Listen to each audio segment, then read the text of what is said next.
There's a trap in the reeds at your feet. Behind you, the ruins of a residential building rise over the reeds, shielding them from the wind. The reeds rustle confidently. When this district was booming, the reeds were kept at bay. Nothing obscured the freshly painted facades. Nowhere for drunks and adventurous teenagers to hide. Now only the wind blows. Locusts are crawling around in the trap, confused but uneaten. You see no carnivorous reed phasmid gorging on them.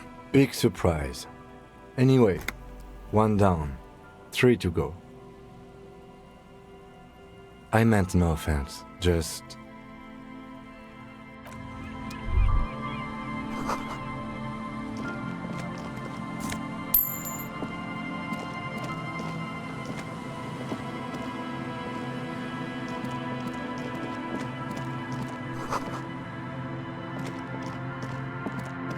A scattering of bullet holes is spread across the cracked wall, reaching from one corner to the other. Correct. The density of the bullet holes is unusual, even in a general average bullet hole frequency in Martinez sense. Grim affairs, meaning this is a lot of bullet holes. Looks like fully automatic rifle fire, something you don't see these days. The manufacturing and sale of automatic rifles was curtailed after the revolution. The destructive power of such tools proved to be too much. We do need to retain some humanity in this world.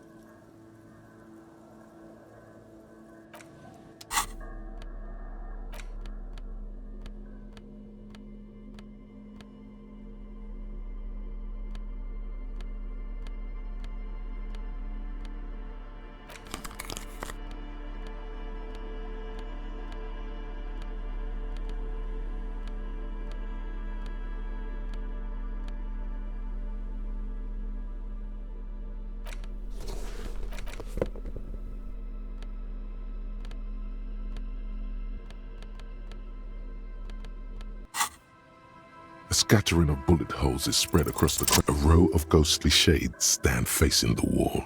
There are many of them, a dozen at least, their heads lowered and eyes blindfolded.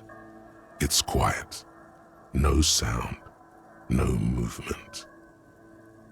10 meters away, other shades are lined up in an orderly manner, automatic rifles primed. A gust of wind blows by. The coats of the firing squad flap slowly in the breeze. A single person stands on the side. The sun blazes high up in the sky, baking the planks, the sand, your skin. The order was carried out in the afternoon. A long time has passed since the moment of this fusillading. Rain and brine have since washed all the blood away. Not a trace remains. The abundance of bullet holes leads to 2 options. Either an inordinate amount of executions were performed here, or they did not use a conscience round, where only one soldier has the loaded rifle. Looks like this was a mass execution with everyone fully armed. A host of men, probably in everyday clothes, ragged from the conflict and covered in dust. They were not sitting, a common practice for executions in some nations. As demonstrated by the height level of the bullet holes, they stand, facing the wall. It's impossible to discern any details about their personality or background. Ordinary people, familiar, each and every one of them. Comrades, the forsaken, the wretched, who tried to rise against the horrors of the world. 7 men in combat uniforms and dark coats, holding automatic rifles aimed at the people. Soldiers from some side, but from which one? The commandant, the one who gives the order. Machine gun fire crackling through the air, the lights of the muzzle flashes dancing on his face. I don't know.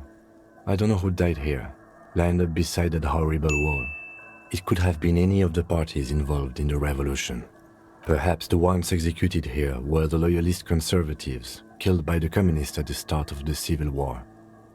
Or it could have been the communists, put to death during the last stretch of the conflict by the coalition forces.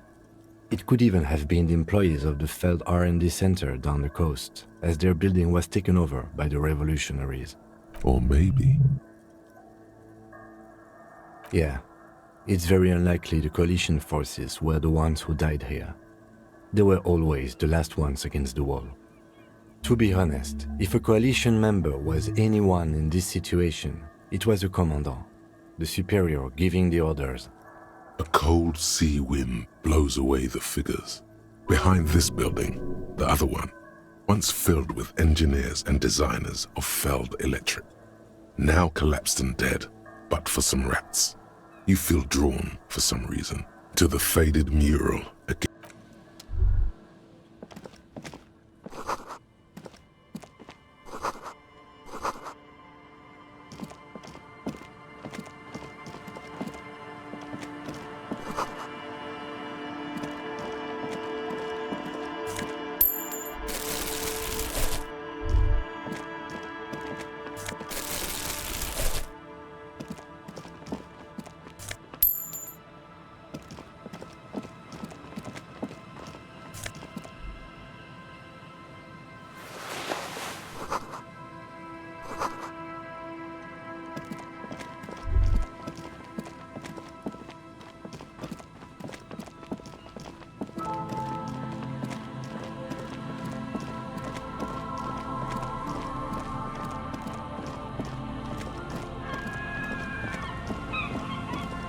This is the trap Morel just set.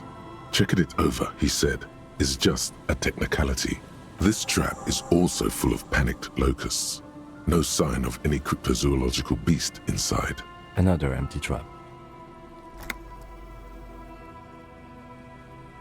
Always up for a good jog. Otherwise, would I still be on this case with you?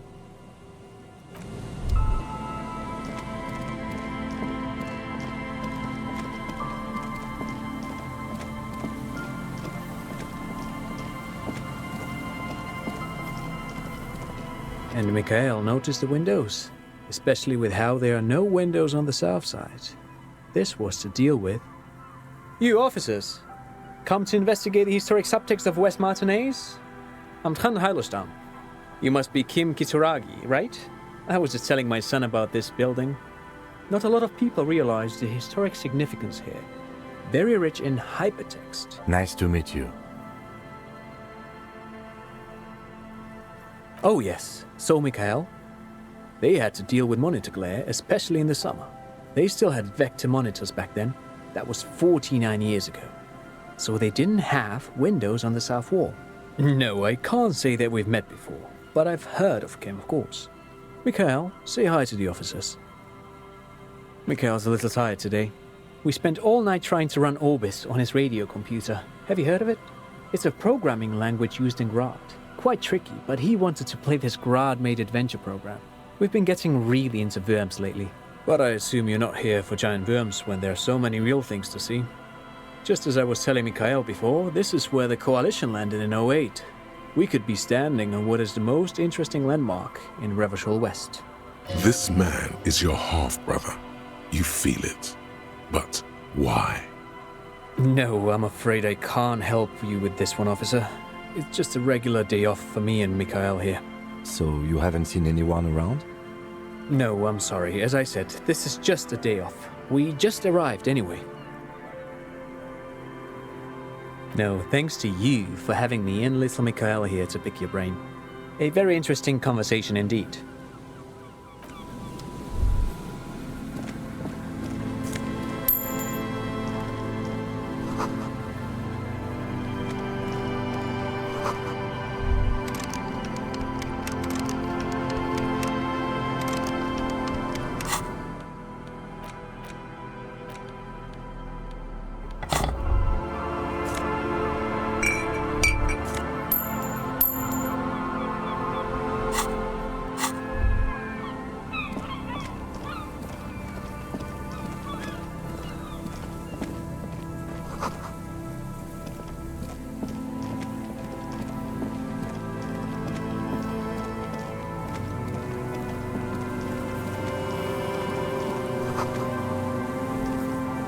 Someone has left an unidentifiable article of clothing on this railing. It's streaked with dried seagull shit and tangled with pieces of seaweed. A dangling arm suggests that there might be a jacket beneath the crust of filth. Please tell me you're not taking that with you. It's a guano-encrusted jacket, and you're already carrying around enough as it is.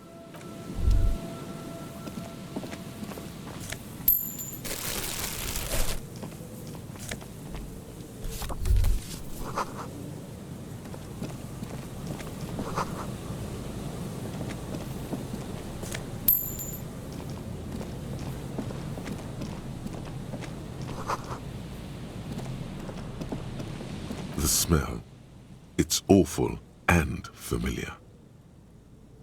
It doesn't help. You can still smell it. Keep it in now. Don't overreact. Don't you recognize it? That hideous pungency, that faintly cloying sweetness. Only death smells like that. Something cold wakes in the pit of your stomach. Fear. The lieutenant has already brought a handkerchief to his nose.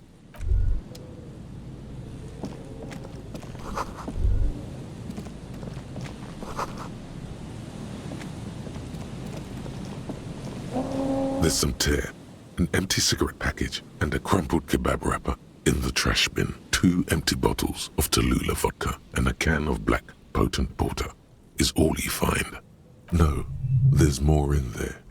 Livis strawberry liquor, plus some Pilsner bottles too.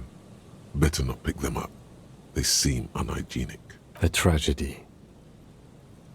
Whoever tossed it here was a heavy smoker. The brand name reads Red Astra. Now, this makes partying look bad. Still, don't let it sway you. You're responsible. You see traces of mayonnaise and ketchup on it, as well as a tomato wedge. The wrapper reads Shish Kebab Revachol. It's no older than a day or two. No mold yet. It's hard to concentrate in the smell. The sea air brings some relief. A man lies on the boardwalk, his limbs bent and neck turned at an unnatural angle. Right next to him is an empty bottle of spirits. In his cramped hand, a chewing gum wrapper. Half of his body has slipped between the cracked boardwalk, starting with the right leg. The fall has left him broken, contorted like a sad puppet. The smell is not as bad as a 2-week-old corpse, but it's definitely heading there. Hold on. Lividity is faintly pronounced. Whoever this is has been dead for 2 days. No longer. We need to investigate. Another dead body. This is your job. Steel yourself. Calm now. Carefully. Just another day. Just another dead body.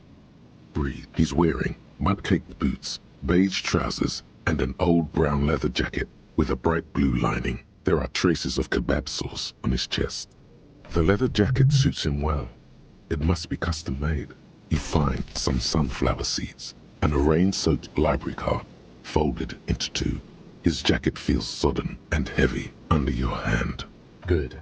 We should take a look at that library card after this is done. The man has fallen through a crack in the boardwalk and hit his head against the metal bench. Coagulated blood covers his black hair. One of his feet is still dangling through the hole. You have to be quite inebriated to fall that bad. Well over a liter of pure ethanol. 3 bottles of wine or 1.5 of spirits. His expression is dull, like the sea behind him. Drops of water shining on his mustache.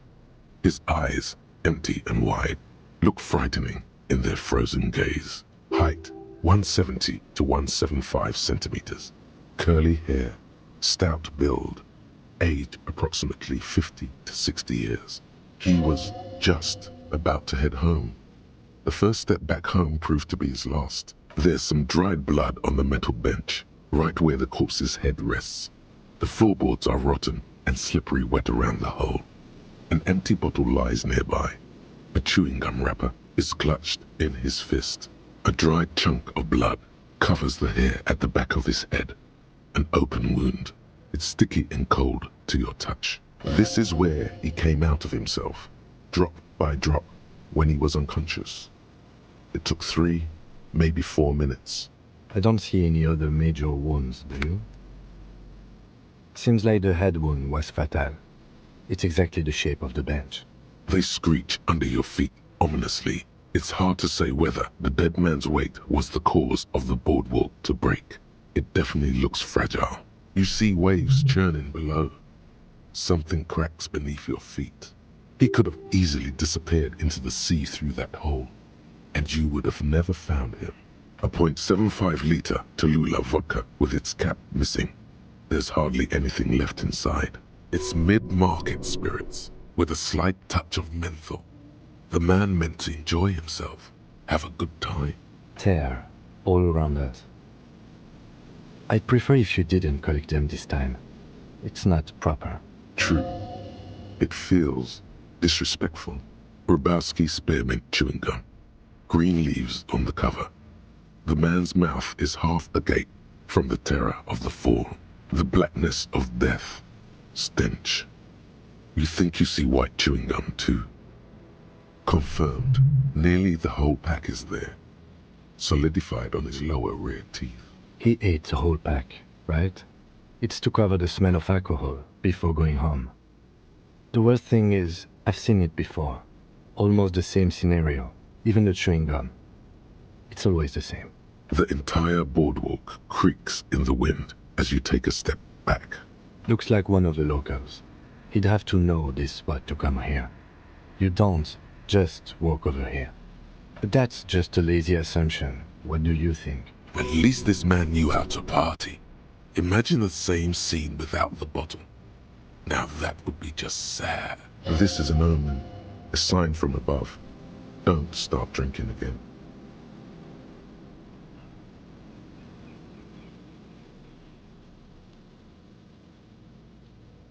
Well, at least you're not married. Or, what if you are? But let's try to not run ahead. For now, all we know is that he's an unidentified middle-aged man found dead on the Martinez boardwalk. Death by misadventure. He slipped and fell through the boardwalk. A truly unfortunate accident. If it wouldn't have been for that bench, he'd be alive. Oh yes. Some symptoms of acute alcohol poisoning could have definitely played a role here. Severe confusion, respiratory depression, unpredictable behavior. But I think that death arrived through head trauma, not liver failure. It does seem to be a pretty straightforward misadventure, although there's still a question of identifying the body. From where I stand, I can see 2 options. We either take the case and follow the leads to identify the body on our own, or we report back to the station and leave this for our colleagues to handle. A field autopsy isn't necessary if the cause of death doesn't appear to be criminal, and this looks like a simple accident to me. I'd say we should just write down head trauma and leave it at that. Let's keep this detour as short as possible. The sooner we get back to finding Ruby, the better. Good call. The guys at processing can take care of the rest. Alright, we should first examine the library card you found. Then we can call the station from my kinema. Let them know we are taking the case.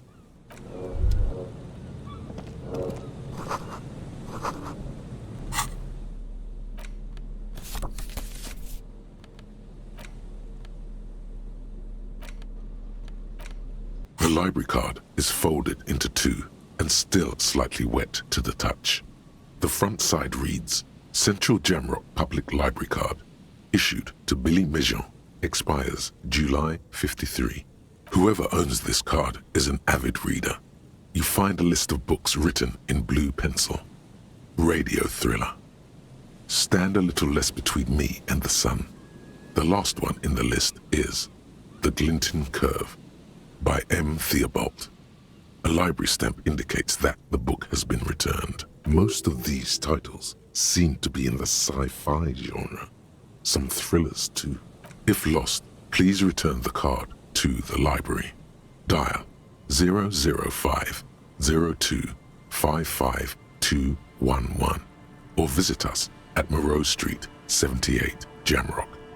Business hours, 900 to 1800. Good. We should give them a call from my kinema. See if we can learn anything about Billy Méjean.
An old door, worn by elements, guards the depot.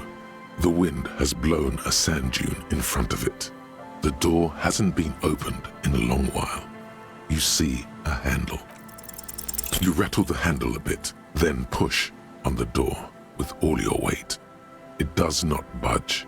Not only is it locked, it's also jammed shut. Yes, better that way. You can't even fathom the rabbit hole you might find yourself in otherwise.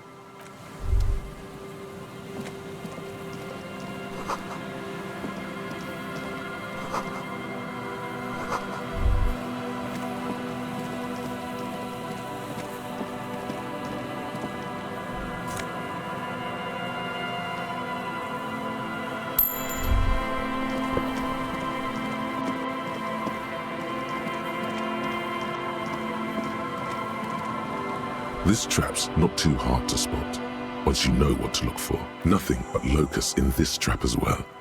Definitely no cryptozoological monstrosity. Empty as all of them. One more of these and we are done. No, I'm fine. I didn't mean to complain, it's just...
Is there something here that would indicate a sniper used this place as a nest for taking the shot? Just some urban detritus, a bottle, and a dilapidated old comms tower. The wind picks up.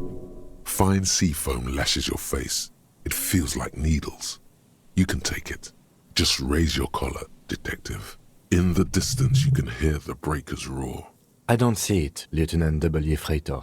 I don't see a person take a shot here and hit something there. In the whirling in rags. There, 1.2 kilometers over the cold water of the bay, blue from the distance and the air. You see the smallest rectangle, barely visible. A glowing light on the third floor of the whirling in rags. With binoculars, you would see a young woman's shape move behind the glass. her limbs long and slender, smoking, drinking, being happy and elated without you. Because It's not possible to climb that ladder. And even if it were, why? There's no platform up there to aim from. he looks like he's cold out here at the tip of the coast. The jacket is warm, but not for this weather. I'm okay. You, on the other hand, Yefreitor, you look like you're about to turn into a popsicle. That seems smart, yes. To warm his hands before pulling the trigger? Perhaps, but anyone could have made this. The coast is specked with fires this time of year. Truthfully, this seems like a very poor choice to take a 1.2 kilometer rifle shot from. Visibility is awful. There's water vapor everywhere. I think we can rule out... Biddable Prime, was it?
There's something feral crouched between the rocks.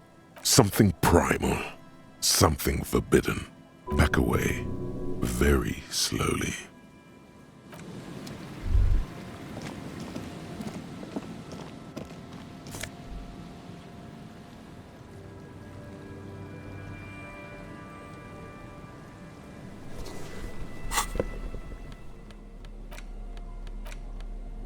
This is a men's size L, leopard-patterned unitard with short sleeves.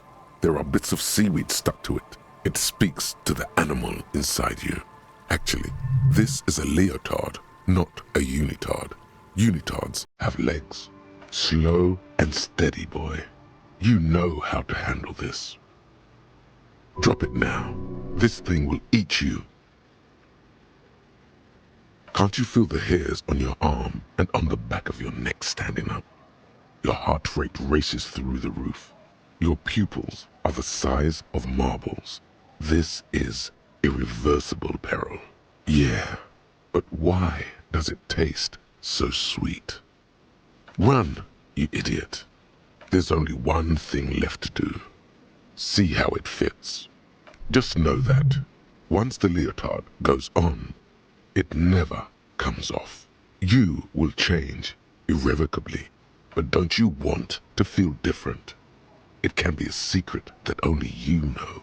You crumple the leotard up into a small ball and place it discreetly in the corner. It's someone else's problem now.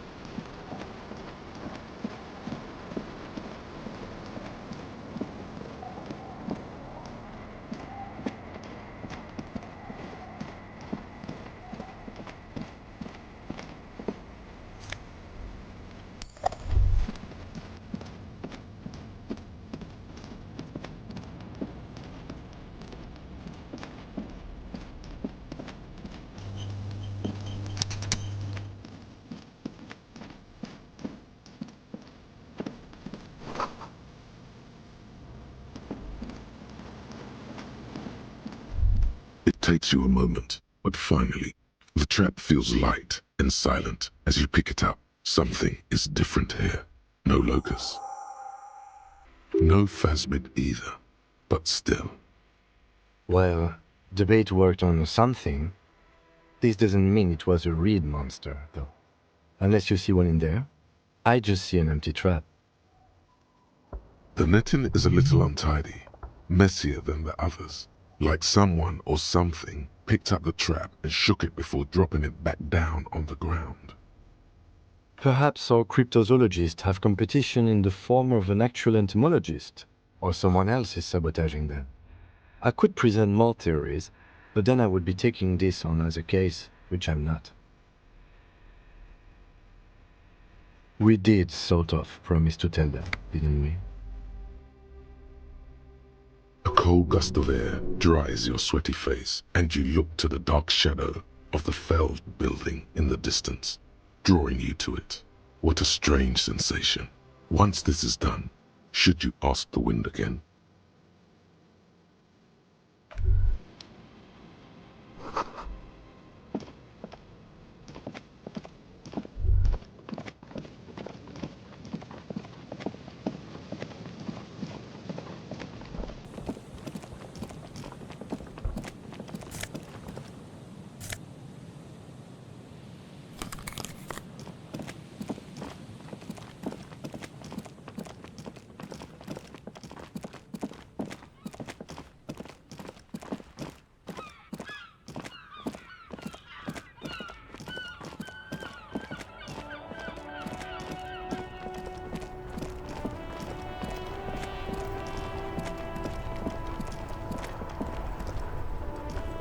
Inside, you see a set of steering levers, a radio microphone, a pull-out toolbox, and the soft glow of the fuel preheater gauge. This is Precinct 57. How may I assist you? Right. Please hold. 10-4, come in. Fireworker, over. 10-4, sir, glad to hear that. I'll write down that there is no need to issue a new one to you then. Over. Feels good to get that off your chest, right? Celebration with beer? Roger that, 10-10, over and out. This is Precinct 57. How may I assist you? One moment. Can you please describe the body? Age, sex, cause of death? We suspect he might have been inebriated when he fell. There were bottles all around him, and traces of vomit on his shirt. Any signs of violence? No field autopsy necessary. You can hear her quickly typing in the background. What about his belongings? Did you examine his clothes? Any information on the library card? Good. You have a lead. Do you and Lieutenant Kitsuragi want to take the case, or should I assign it to someone else? I have assigned the case to Lieutenant Kitsuragi. Please follow up on this library lead to identify the man. We'll send someone to take the body to the morgue. That's all for now. Thank you for reporting in. Is there anything else I can do for you? Hold on, officer. I've got Central Jamrock Public Library on the line, and I've already introduced you to their librarian. Connecting the call in 2. Yes, this is Central Jamrock Public Library here. How can I help you, officer? Billy Majon, you said. Give me a moment, I'll have to check our database. On Moreau Drive in central Jamrock, in a darkened hall lit by orange desk lamps far away from the noise outside, a middle-aged man taps commands into an old radio computer. A printout falls on the desk. Behind him, a lonely reader scours some dusty bookshelves. Yes, hello, are you still there? I found Billy Majon's home address, is that alright? No phone number, unfortunately. Here we go, sir. Rue de Saint-Ghislain, 33B, apartment number 20. It's in Martinez, I believe. Capeside Apartments, it says. That's all. That's where the smoker on the balcony lives, isn't it? It says here that they returned their last book just a few days ago, but I wasn't at work that day. Marie? Marie? Do you remember a reader named Billy Majon? They returned a Tybalt book the other day. Maurice, what? A woman yells. Then, yes, okay.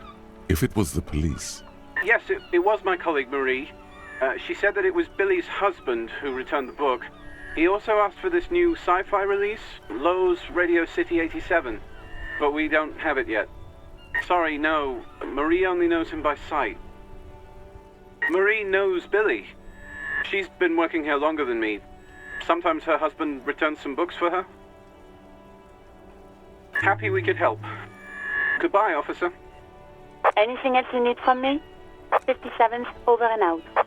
In the cabin, you see a set